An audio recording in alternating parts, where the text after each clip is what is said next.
I just think I need to do a perfectionism diaries video or something like that. Just a title I came up with. I decided to take your idea about perfectionism diaries and try it out. Today's video is going to be kind of different than normal. It's going to be really fun, exciting. I'm going to toggle back and forth between a clip of me from the past and a clip of me now explaining what I'm seeing. And it's going to be what perfectionism looks like. So I kind of would rather not show this clip in general, but that's just society's shaming me into thinking that I can't, that it's wrong to feel or act this way, when really it's society's fault that I feel and act this way.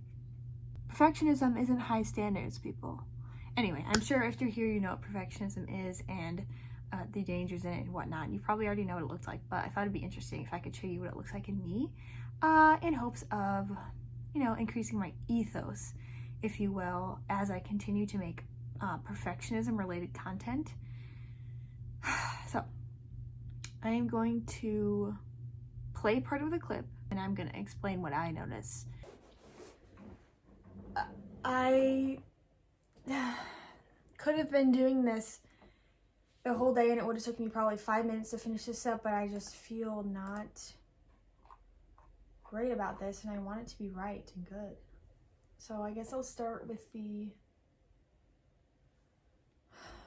staff one because I feel best about that. So that was 12/11/12. Is that what tomorrow is? What's the date tomorrow? Date tomorrow. Yeah, the 11th. I don't. All right, a lot of things happened in that. I'm sure you caught onto some of them. The other ones I'll explain. So the first one is when I say I could have been doing this the whole day and it probably would have taken 5 minutes to finish up.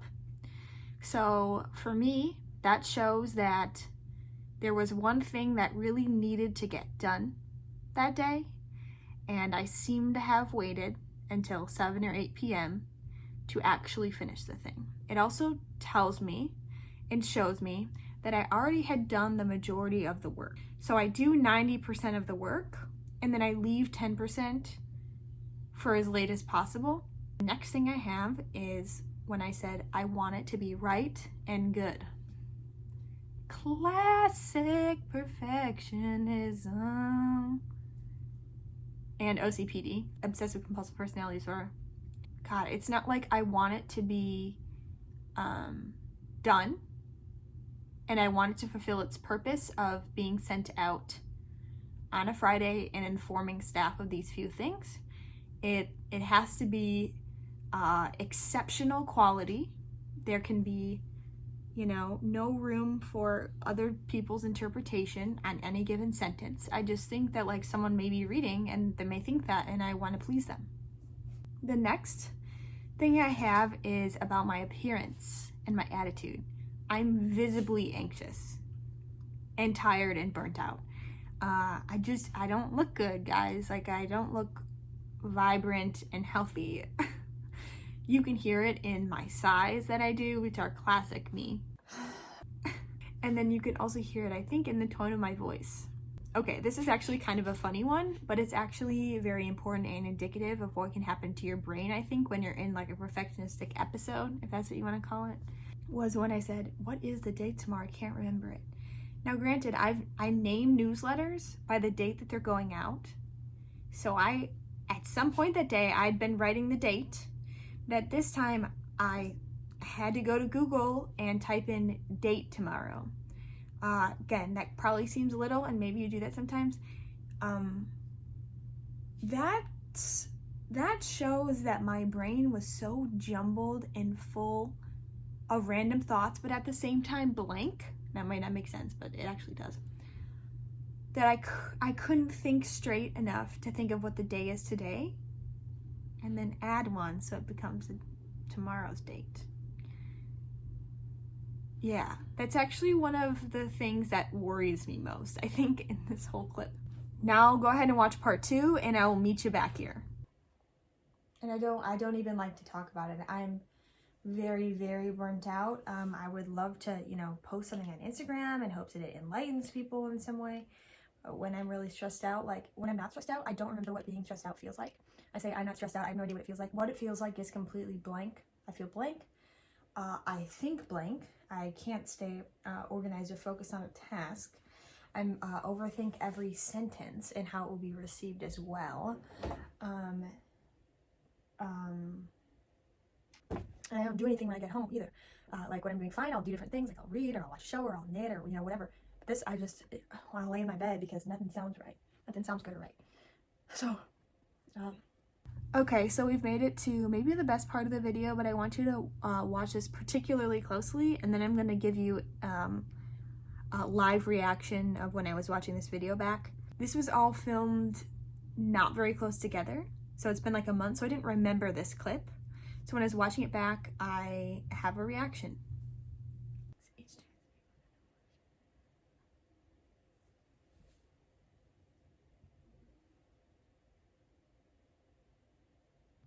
I just laughed so hard because I was like, why is my face getting closer to the screen? I wonder what I'm looking at. And I come back with a glass of wine.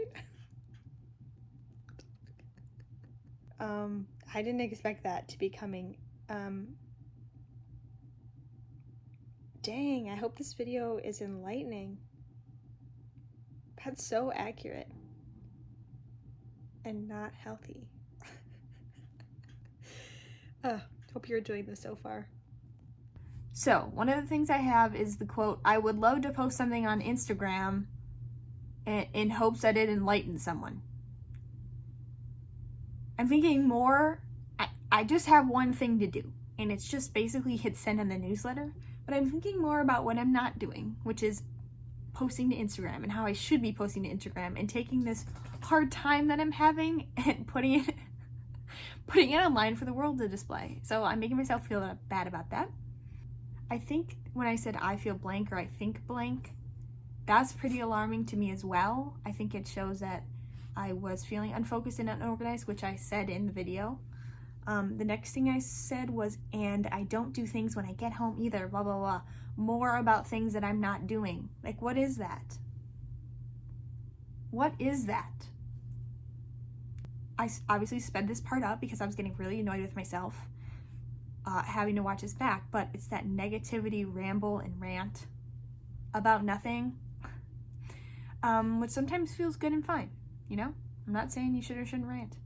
You should ask whoever you're ranting to if they have the capacity to listen to your rant. But anyway, just, it could have been for the sake of recording the clip that I was saying those things out loud. But I just want you to know that those are the thoughts that I'm thinking in my head, even if I didn't have the camera on. So it's like I'm already in a not great situation. It's late at night. I hadn't done my one thing the whole day, which I should have just prioritized. I should have. That kind of language all the time. And I decided that it would be a good idea to continue contributing to the negativity, kind of picking on myself, you know? Not great. I'm actually going to choose to not have a conclusion to this video. I'd rather not say things like, what should I do in that situation? Or what should you do? I kind of just wanted to show you what it looks like because I happen to have this clip. If you like this video, like give it a thumbs up. That would be telling me that you're here for more perfectionism content. That'd be like a cool thing to see. Now, if you don't want perfectionism content, just don't do anything. Like, don't hit the dislike. Okay? Because that could allow people to not see my videos. You know what I mean? So, just a thought.